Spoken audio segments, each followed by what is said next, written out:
What's going on, everybody? Welcome back to another episode of the Steelers Breakdown Podcast. Nick Farabaugh here with you guys.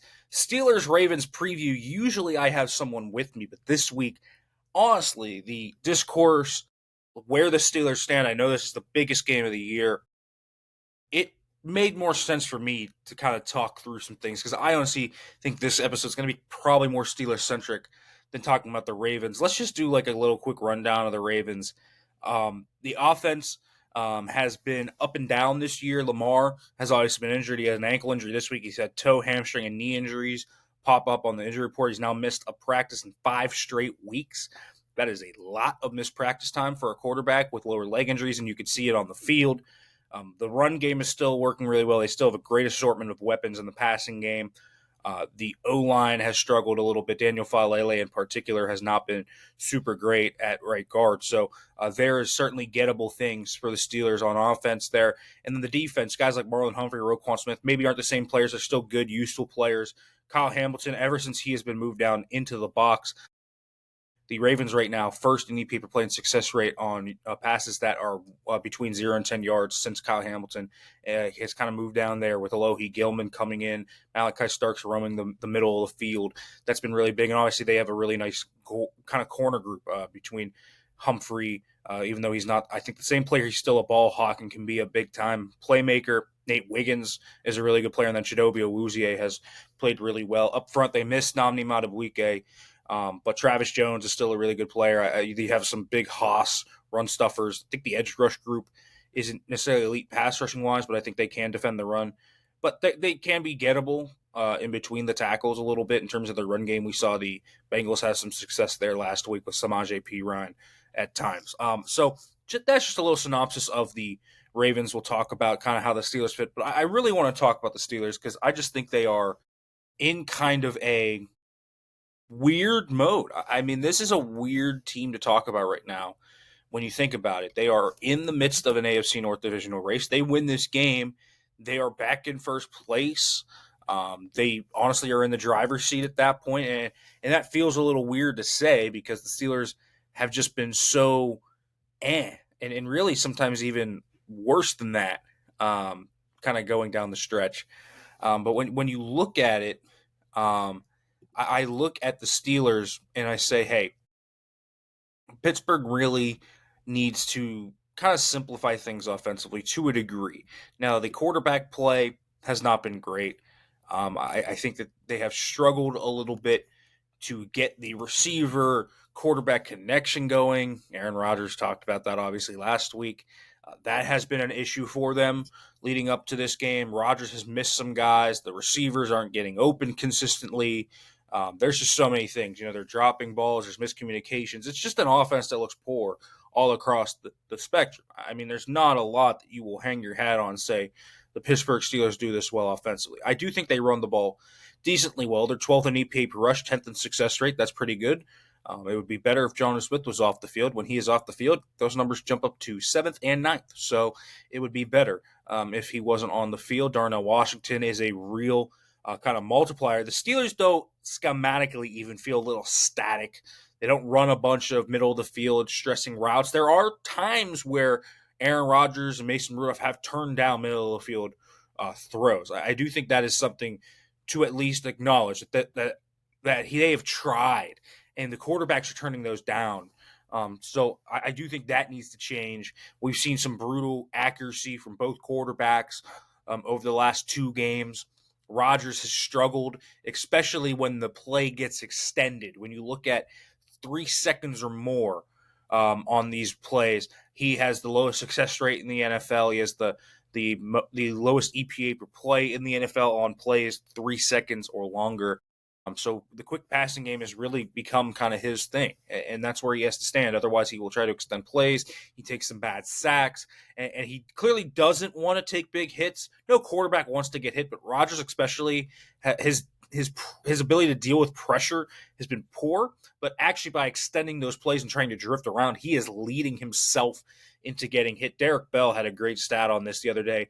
The Steelers' offensive line has only allowed 77 pressures this year. That's not many. They've actually done a fine job there doing that. But 20 sacks in those, only 19 completions. He has more sacks allowed in those pressured situations than actual completions. And that to me speaks a little bit to the quarterback play. And even when you look at the Steelers kind of getting into those longer developing plays, they have one of the lowest pressure rates in the NFL. The pass pro stuff has actually been fine from the O line. So I think there's positives there. The run game stuff, the schematics has started to change a little bit. Now, the personnel usage, we've talked about this, John playing so much over Pat Fryermuth. Fryermuth, when he has been given the opportunity, he can run choice routes. He can get open on those kind of middle of the field crossers, on those slants, on out routes. He's a good player. He's able to catch the ball really well outside of his frame. We're talking about a really solid, steady player in Pat Fryermuth, and I just don't think that people give him enough credit. John Smith has not shown the ability to separate from man-to-man coverage. He's not shown the ability to block at a high level. They're asking him to be an inline blocker when this man is a yak space winner. It is a little bit of a weird kind of mix that the Steelers are trying to fit there, but John doesn't fit it. So it's just odd to kind of watch it and try and say, hey, this fits. It doesn't fit. So we'll see where the Steelers kind of go from there. But it is certainly, I think, something to watch.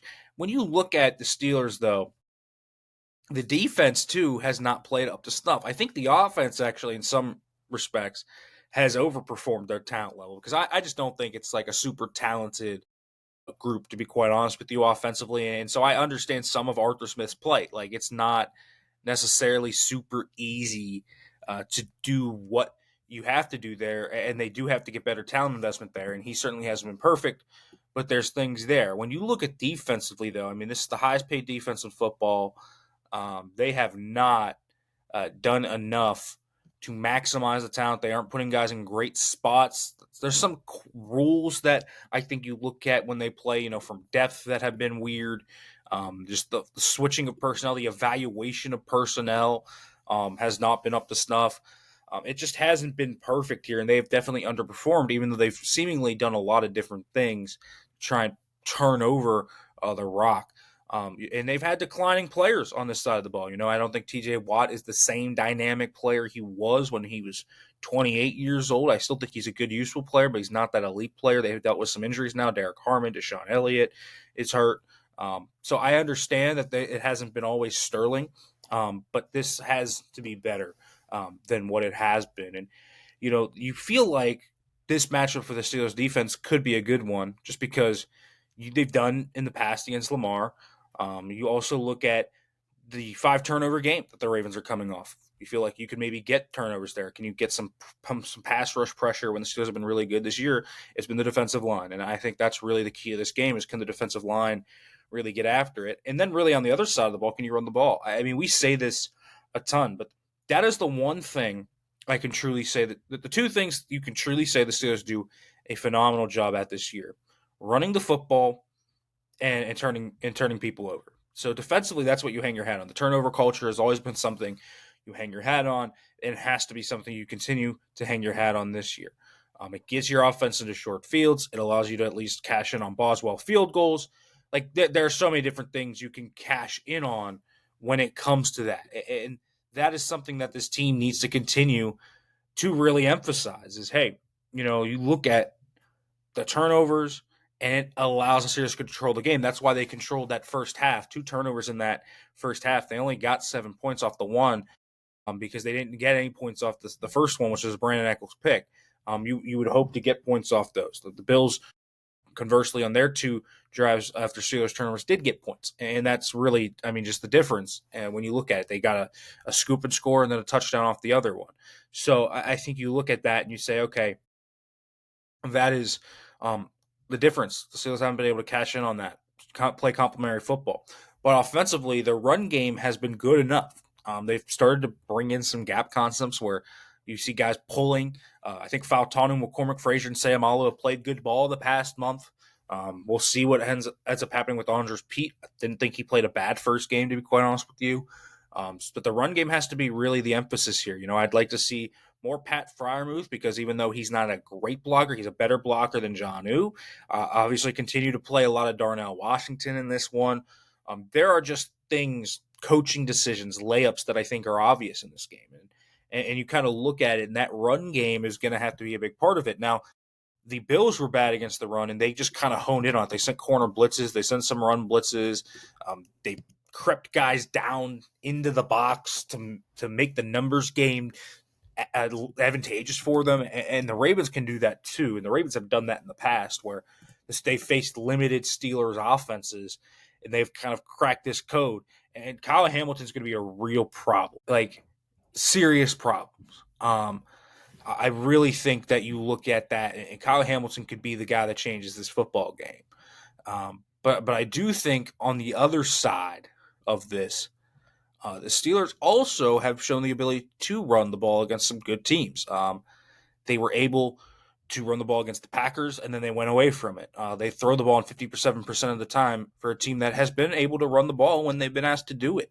They should be leaning into that more. So the kind of formula to win this football game is, can you get a few turnovers on Lamar Jackson and company and then turn those into points?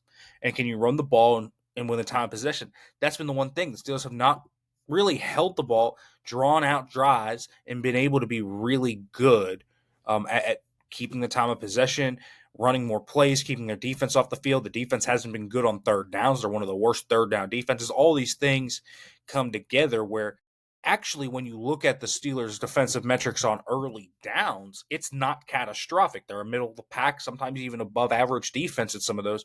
But their third down defense has been so putrid this year. It has really been kind of tough to watch.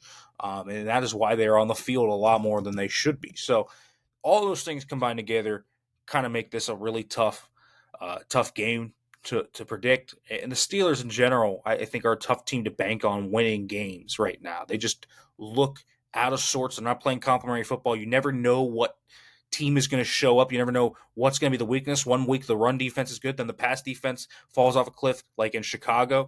The next week, the passing defense is decent. It was good. It was fine against Buffalo, and instead, it is the run defense that falls off. The offense has kind of been continuously poor, but the rushing attack has generally been decent this year. Although the Bills kind of honed in on that and said, we're going to force you to throw the ball over the middle of the field. Teams don't respect that, so the linebackers charge down and trigger downhill. We're going to force you to throw the ball down the field. The Steelers have to hit on at least a few of those to try and break that kind of umbrella that you have over the first down marker at this point, 10 yards back. So I really think that's going to be something to look at in this game, and we will see where things go. All right, folks, make sure to like, comment, subscribe, turn on the notification bell for more, and thanks for watching.